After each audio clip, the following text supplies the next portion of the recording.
problem is that if 10% are doing 50% of buying and everyone else is struggling because of higher rates, it's a no-win situation. What are you going to do? Come attack me now? I should. What is up, everybody? Welcome back to another episode of the Oddcast. Okay. Guys, like normal, we have a lot of crazy clips to go over. Be sure to comment your thoughts down below. Comment once, comment twice, then say what you want to say. Just tickle the algorithm. Smash like if you like the video. Be sure to subscribe. Thank you so much for joining us today. And be sure to share us out with a friend.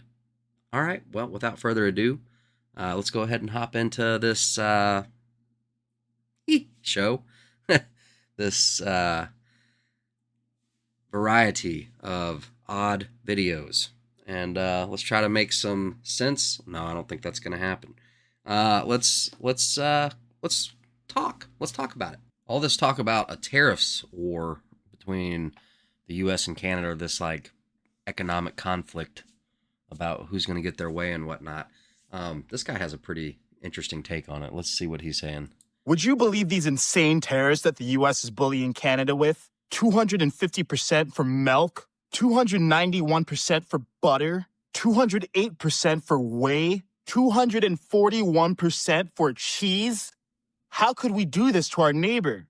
Oh, wait, those are actually tariffs that Canada imposed on the U.S. last year. Whereas for the same goods, we imposed the following tariffs. 10% for cheese, 10% for butter, 5% for milk, 0% for whey. It's interesting that since Trump announced tariffs, everyone became an econ PhD who's confident that they know exactly what tariffs will do to the economy. But while you've seen Trump fighting for tariffs, you haven't seen that before no one was fighting for us at all on the global scale. Now, how are tariffs going to affect the whole economy over the next year? I don't know. And no one else does either. But I do know that tariffs got Apple to build a new factory and hire 20,000 more Americans. I do know that the word is that Honda is building 210,000 of their next Honda Civics here in America instead of Mexico and giving Americans jobs. I do know that Taiwan Semiconductor announced that they're going to invest $100 billion to build up 5 new chip factories in the U.S., creating yet more jobs. I do know that tariffs are being used to pressure China, Mexico, and to a lesser extent, Canada, to stop the flow of fentanyl over our border and killing 70,000 Americans a year. Now, here's the thing with tariffs. They're one tactic in an economic strategy, and there are all sorts of ways that tactic can get used. Sometimes they get deployed for short term. Sometimes long-term. Sometimes they're actually used. And sometimes the threat of them gets used. Sometimes they're used to threaten Russia to end the war. Sometimes they're used to generate revenue from other countries so we don't need to tax our citizens so much. Sometimes they're used so that we support farmers here rather than farmers abroad. Sometimes they're used to make companies make weapons that we rely on here rather than China, which is our rival. Sometimes they drive prices up, but wages up too. Is this all making your head spin? Yeah, me too. Because there's a lot to consider.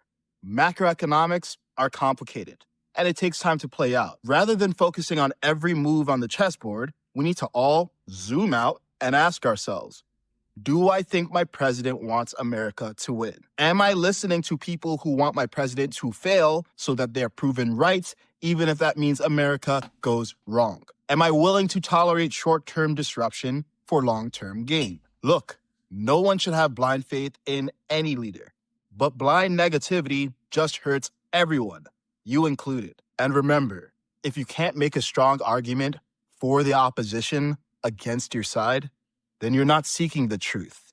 You're choosing your tribe. That was well stated. I 100% agree. Fair and balanced. Yes. Fair and balanced. Very good. What do you guys think? That's absolutely right. Yeah. Yeah. That was great. He was very well articulated. Compliments to the chef. You are social media maxing. You're doing very good. That is very good. I think this clip kind of plays in with relevancy to the last clips. These first few clips are going to kind of all entail with each other, or they're all going to coincide to paint a broader picture. The economy is starting to show some weaknesses, and I want to talk about that today. There are three measures that are on my radar that you all should be looking at as well. The first one is the stock market has erased all of its gains since November 8th. We were hoping for increased and better stock market performance. Unfortunately, that has all gone away since the November 8th. The second measure is the Federal Reserve Bank of Atlanta just released its forecasts and expectations for GDP growth in quarter one. And they actually are predicting roughly a 3% decline in annualized GDP growth rate. So by all means, this is indicative of us moving towards a recession and something that we should be watching for. Third, and I think the reason behind all of these negative numbers is the global economic uncertainty index hit a high that we haven't actually experienced since 2008, and it's still trajecting upwards. The economy does not like uncertainty. Uncertainty means that we clutch our purses, our pockets, if you may, and we stop spending. And we're seeing it with people like Warren Buffett indicating that they will not be investing and spending money. And that has a trickle-down effect, and more people are going to be holding on to money and not making decisions because they don't know what's going to happen in the future. And that's the downfall of uncertainty in the economy. So people like to be able to predict what happens in the future. The more confidence we give them in the economy, the more likely they are going to make long-term investments. So that's the news today. By the way, Very true. It is very true. And also, it just seems like, there are some people that truly think that Trump is trying to crash the economy. And there are people on both sides that have, speculated that. It's kind of like back to what you were saying. If there was a plan, so to speak, is it going to pan out or because likewise, there Right. are We don't necessarily know how it will pan out, but you have to ask yourself, do you believe, like this guy said, that, the man in charge has America's best interest? Right. And the Great Or- Depression was started relatively easily. All it takes is for a couple people like Warren Buffett and some really one percenters to clutch their purse. Exactly, and to not invest. And the Great Depression, though, is a really interesting study if you haven't looked into it. Not that you're going to get some great synopsis from some dummy like me, but from what I remember, it was, I'm going to sound like a tinfoil hat. It was, kind of influenced by the Rothschilds. They had great influence in the stock market, and people would watch them when they would buy and sell, whenever the Rothschilds would buy and sell. First of all, sir, lower your voice. LOL. We do not say their name. Just kidding. People would buy and sell as well. They would follow them as a trend. It's like some of the first Right. influencers, or Yep. like not the first influencers ever, but and that's kind of what tanked it. Yep. So let's check out this next clip. The boom times are over. Fox host Charles Payne sounds alarm on shocking collapse of Americans' spending. On jobs and the leisure and hospitality jobs, they have sort of been a proxy for people having disposable money. A couple of days ago, Bank of America came out with their credit card data, and it was scary. I mean, a shocking declines in restaurants, airlines, lodging. Just look at the most recent poll on people who say they're going to go traveling in the next few months. It has plunged. I think the boom times are over. All the free money has been spent. And this is why I have a problem, Steve, with the Federal Reserve and interest rates, because if they look at aggregate data, it looks great. And so but the problem is if 10% are doing 50% of buying and everyone else is struggling because of higher rates, it's a no-win situation. The restaurant jobs and the Slightly more alarming, but Right. same. Just information we'd like to put on your radar. Would love to hear your thoughts on it down below if you have any. Good to keep our ears to the ground. Absolutely. And, keep a finger on the pulse. Trying to figure out the temperature. Not sure if any of this is true, just interesting. This is how you take over a nation by soft jihad. The mayor of London is a Muslim. The mayor of Birmingham is a Muslim. The mayor of Leeds is Muslim. Mayor of Blackburn, Muslim. The mayor of Sheffield is a Muslim. The mayor of Oxford is a Muslim. The mayor of Luton is a Muslim. The mayor of Oldham is Muslim. The mayor of Rochdale is Muslim. All this was achieved by only 4 million Muslims out of 66 million people in England. Today there are over 1,800 mosques in England. There are over 80 Sharia courts. There are more than 50 Sharia councils. 78% of Muslim women do not work, receive state support and free accommodation. 5. A large percentage of Muslims do not work and receive state support and free housing. Some state-supported Muslim families with an average of 3 to 8 children receive free accommodation here. Now every school in the UK is required to teach lessons about Islam. This is how you take over a nation. Can't verify any of that. I can't. But yikes. Well, there is, you know. Interesting. Check this out.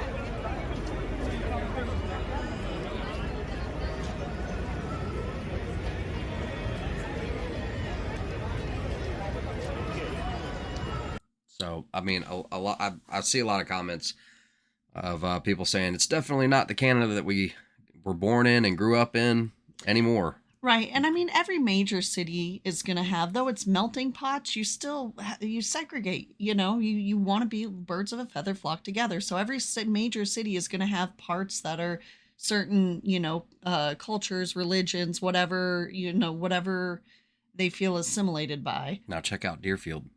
Right. Retired Colonel Doug McGregor confirms Mexican drug cartels have Javelin missile systems that we sent to Ukraine along the U.S. border. Wanted to keep this on your radar, or get this on your radar. The strike package, we have a seat for you on a B-2 and you can watch the bombs go off. Would you like to do that? Nobody wants to do that. There's no interest in this country in any of that crap. But people in this country are damn well interested in what's happening on the Mexican border, and I just spent 3 days down there. And they're damn well interested in what's happening in Mexico, because they know that that is a cesspool of barbarism, savagery, criminality. And that's our existential threat. Not China, not Russia, not Iran, not anywhere. We can manage those things. President Trump can manage those things. This thing down on the Mexican border is really at a boiling point. We need to understand that. Tell me, what does that mean? Well, what it means is that the cartels run everything. I mean, we hear about this President Scheinbaum in Mexico. Forget it. You know, she controls, 40 square kilometers in Mexico City. This whole thing is an organized crime state. Everyone in Mexico knows the truth. You know, if you go to Mexico City, my oldest son was just down there for a month, and he speaks very fluent Spanish, and he was talking to lots of people, and he loved the place, loved Mexico City, loves Mexicans. But they'll tell you flat out, well, don't go there, and don't go here, and don't go there, and don't ride in this cab, and don't take this automobile. Don't go to that airport. You know, everybody knows the truth. Everybody knows who operates what, who controls what. And if you navigate through this maze of invested power of the cartels, you can survive. But if you accidentally cross into their territory and are seen as a potential problem in any way, shape, or form, you're dead. But at the same time, you've got whole families of these cartels, people that work for them that are being treated for dental needs, medical problems, whatever else. I mean, you join the cartel, you get free health care, you get all of this. It's bizarre, but it's real. And you pointed out the weapons going down there are serious. I was down there and we talked to several people who are border patrolmen, also talked to some Texas Guard people. They said we just go 100 yards on the other side into Mexico, and behind the ridgeline over there, you'll see all the weapons, all the RPGs, the Javelin missile systems that have found their way to Mexico. Javelin missile systems? Yeah, we've got it. They've got those things over there. From Ukraine? Yeah, sure. Well, we sent over, I don't know how many, 1,000 of them? And several hundred were captured by the Russians. And then I'm sure several were sold on the black market. I mean, about 50% of everything that showed up there ended up somewhere that didn't belong. You know, it's just one huge corrupt industry in Ukraine. And the longer we feed it cash, the worse it will get. So you've got to starve it of cash, starve it of ammunition. I know that some of this runs a little long, but just interesting stuff that we found that we want to keep on your radar. So basically, Ukraine is like the crackhead cousin that keeps coming back for money, and you don't want to be mean and say no, but also you realize they're gonna like it's gonna go downhill if you It's like continue. a cat that mishandles weapons and money.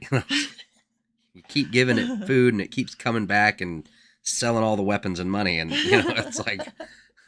Now, I don't know who this rapper Lil Yachty is, but it seems like, at least in this subject, he's got his head on his shoulders the right way.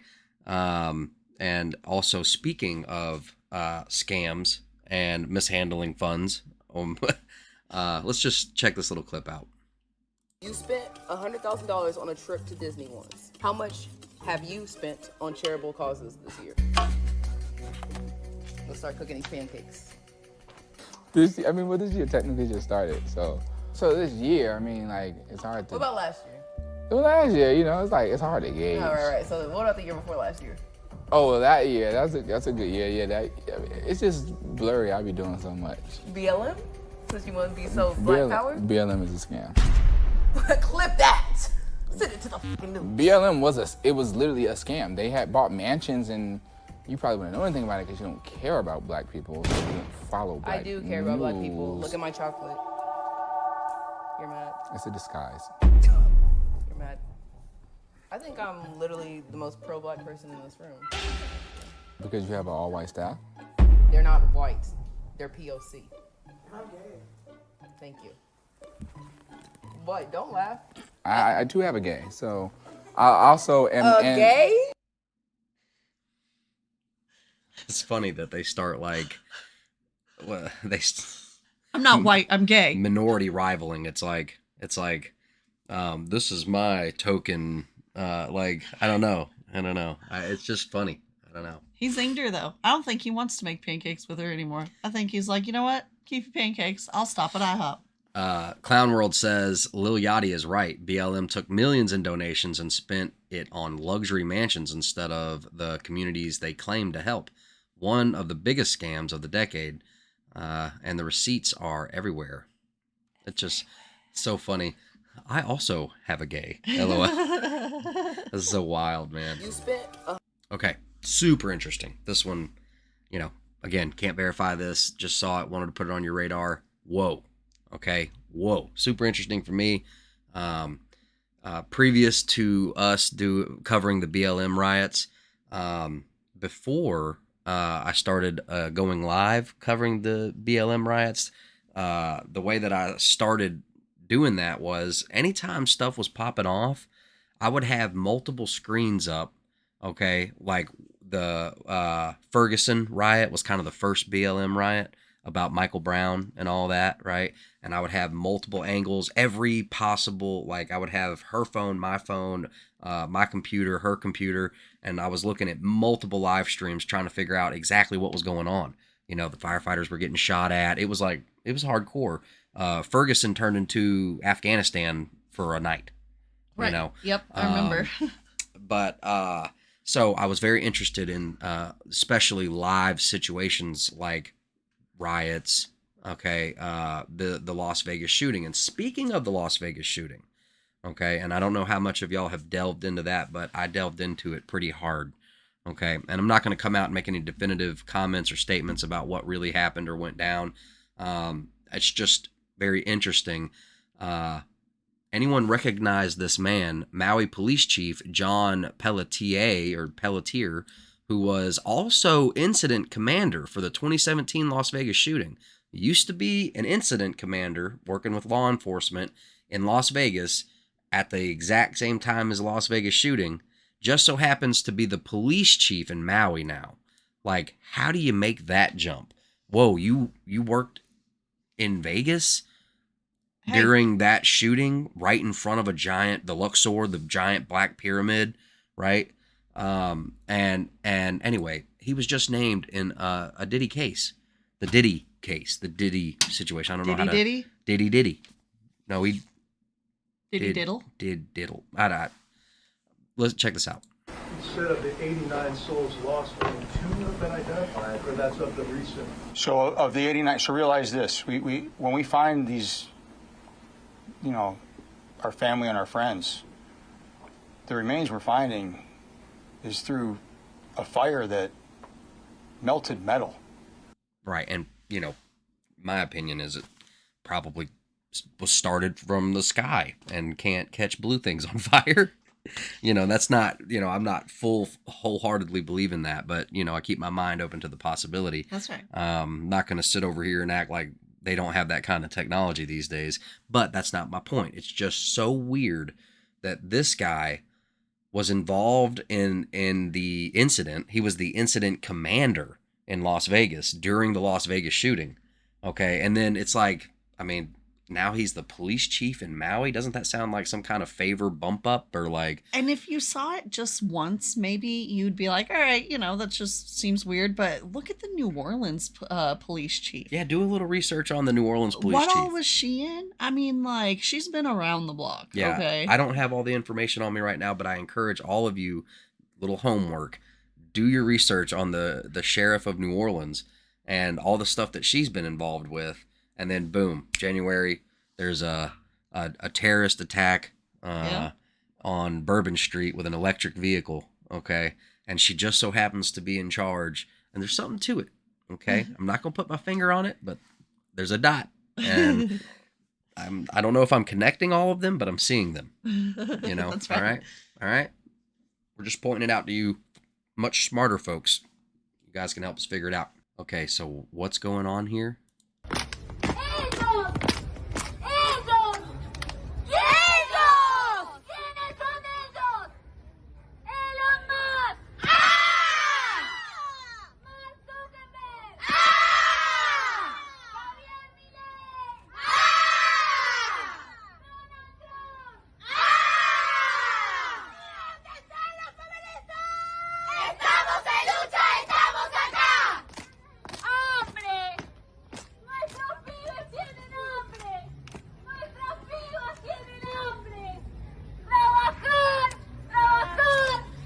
Okay, it does seem performative based, right? Obviously, this is some sort of statement or, I'm not sure exactly what they're doing here. I'm sure they're protesting somehow. I'll tell you what's and not I have a going lot on. to say about it. So it's like the most progressive, which I assume that these women are on the progressive left. They want progressive. It's so weird to me that the most progressive folks are willing to be or enact or invoke this ancient tribal stuff to get their way, to push progress. It's weird. It's like, going backwards to go forwards or something, The ancestors are helping me. And another thing that I notice is that, like, it just kind of breaks my heart. They're trying to encourage this little girl over here to join them. And it's almost like she can tell that they're kind of, let me see if they go back to her.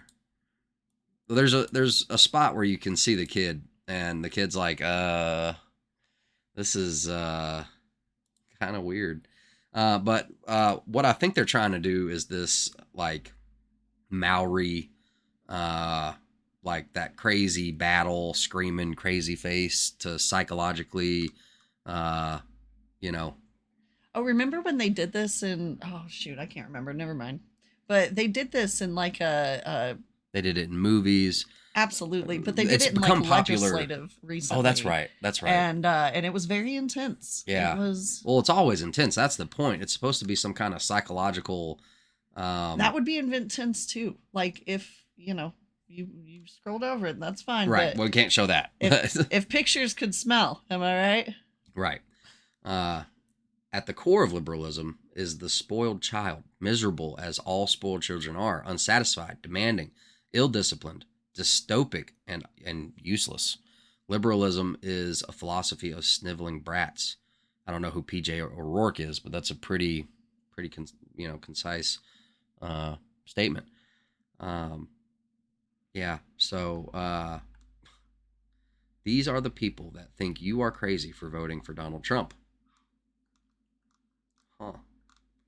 But it's this Maori kind of psychological intimidation where they scream and huff and puff. I don't know. That's what I think this is. That's what it reminds me of. And I think the kid gets it.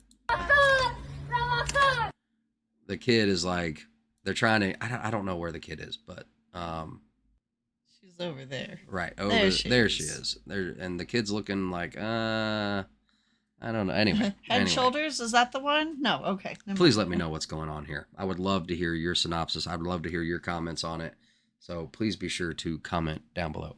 Transformer points a gun at the head of a street preacher. Harder, but you need to try less being like somebody you're not and start to humble yourself and be somebody that God made you to be. He didn't make a man to be a woman. He made the man to be a man. He didn't make the woman to be a man. He made the woman to be a woman. And this is the truth. What are you going to do? Come attack me now? I should. Hey, man, that's up to you. If you want to pull that on me, well, God bless you. So you just threatened me with a gun. You just pulled a gun on my face. Man, Lord have mercy on you. This means that you don't even know who you are. Nope, I still love you. Even though you pulled a gun on me, I still love you. I still bless you. Harder, but you... These people who claim to be tolerant sure seem violent. Well, you had noticed too. I don't think it's a... What did you say it was? Right. So we get a freeze frame here. Ask me how I know he lied on his 4473. That's the background check. Should. I should. And Mr. Guns and Gear says this is accurate. But I noticed in the freeze frame that this looks familiar, and it doesn't look like any actual gun, because it's not. It's a, you know, like a self-defense, legal in all 50 states or nearly all 50 states. It's made by Umarex, which I think they misspelled this, but it's a 50 cal rubber ball, self-defense, get off me, home defense when you can't own a gun. Right.